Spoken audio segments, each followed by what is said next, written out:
BNP ক্ষমতায় এলে আমলাতান্ত্রিক জটিলতা দূর করে ব্যবসা বান্ধব পরিবেশ নিশ্চিত করার আশ্বাস দিয়েছেন দলটির স্থায়ী কমিটির সদস্য আমির খসরু মাহমুদ চৌধুরী।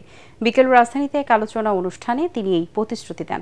এ সময় ব্যবসায়ীরা অভিযোগ করেন, গেল 1 বছরে 250-রও বেশি শিল্প কলকারখানা বন্ধ হয়ে গেছে।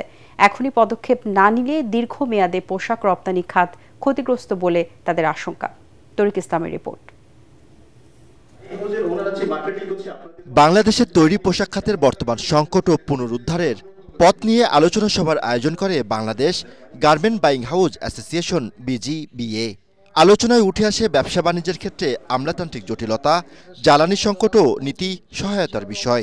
আমাদের অনেকেরই অর্ডার নাই, আমাদের ফোরকাস্ট আসছে না। এ সময় পোশাক শিল্প খাতের বিভিন্ন সমস্যার কথা তুলে ধরেন সংগঠনের নেতারা। আমাদের বড় ক্রাইসিস আমাদের সিকিউরিটি। আমাদের কিন্তু কোনো এই ইন্ডাস্ট্রি কিন্তু আমরা সিকিউরিটি বলতে পারছি না। যেটা সবচেয়ে বড় দামি জিনিস আমরা হারাচ্ছি সেটা হচ্ছে রেপুটেশন। সকল স্টেক হোল্ডার যারা নেতৃত্বে এখানে আছেন, আমরা একসাথে কাজ করি। এই এলডিসিটাকে আমাকে পোস্টপোন করতেই হবে, না হলে আমাদের কিন্তু বাঁচার উপায় থাকবে না। দেশের রাজনৈতিক অস্থিরতায় বহির্বিশ্বে দেশের ইমেজ সংকটের বিষয়ে উদ্বেগ জানান বক্তারা। টাকা দেওয়ার পরেও বলবো যে এই ধরনের আমলাতান্ত্রিক জটিলতা আমাদেরকে ফেস করতে হয়েছে, এটা আসলে দুঃখজনক।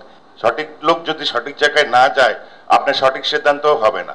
আমরা সবাই প্রতিনিয়ত মরে যাচ্ছি, ফ্যাক্টরি বন্ধ হচ্ছে, মানুষ চাকরিচ্যুত হচ্ছে, আর আপনি চোখ বন্ধ করে বসে আছেন। এই সময় বিএনপি নেতা ও সাবেক মন্ত্রী আমির খসরু মাহমুদ চৌধুরী বলেন, বিএনপি ক্ষমতায় গেলে টেকসই ব্যবসায়িক পরিবেশ নিশ্চিত করা হবে। বাংলাদেশ কিন্তু একটা over regulated country, sorry to say this, it's over regulated. এবং যত ওভার রেগুলেটেড হবে তত বেশি সুবিধা। কার সুবিধা? ব্যবসায়ীর কোনো সুবিধা নেই।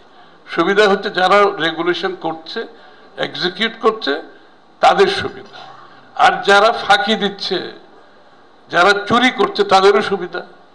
যে লোকগুলো অনেস্ট ব্যবসা করছে তাদের জন্য একেবারেই সুবিধা নেই। তো সুতরাং আমাদের first job, I can say quite openly and clearly, যে কি আমাদের প্রথম জব হচ্ছে ডিরেগুলেট করা। স্বচ্ছতা ও মানবিকতার সাথে ব্যবসা করতে মালিকদের প্রতি আহ্বান জানান আমির খসরু। আপনারা সিদ্ধান্ত নেন, আপনারা কি কি চান, আপনারা বলেন।